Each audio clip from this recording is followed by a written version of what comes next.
Mateo, 28 kabanata.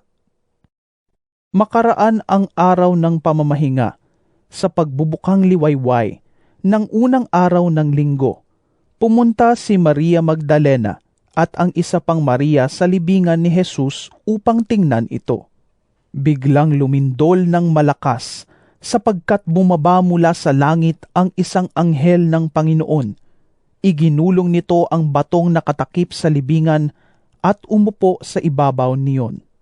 Ang kanyang mukha ay nakakasilaw na parang kidlat at puting-puti ang kanyang damit. Nanginig sa takot ang mga bantay nang makita ang anghel at sila'y nabuwal na parang mga patay.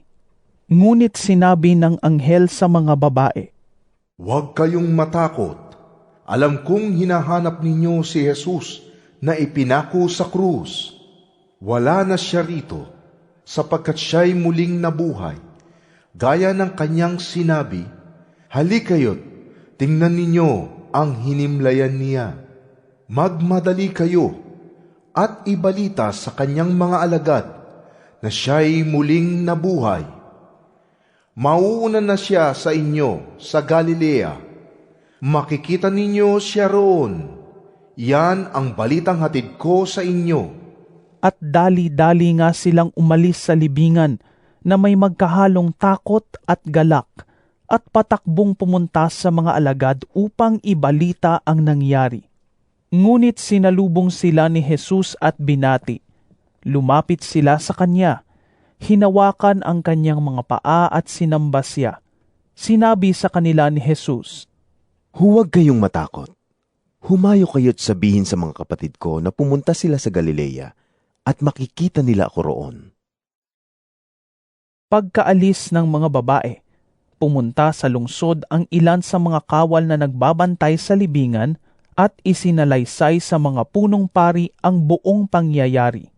Nakipagpulong naman ang mga punong pari sa mga pinuno ng bayan at nagkasundo silang suhulan ng malaki ang mga kawal at ang mga ito ay inutusan nilang ganito ang ipamalita.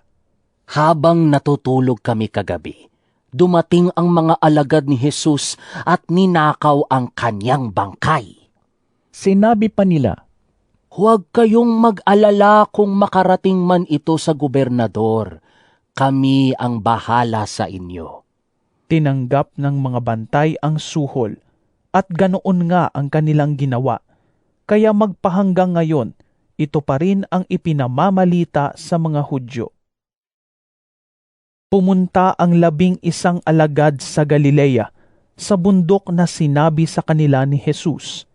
Nang makita nila si Jesus, siya'y sinamba nila, subalit may ilan sa kanilang nag-alinlangan.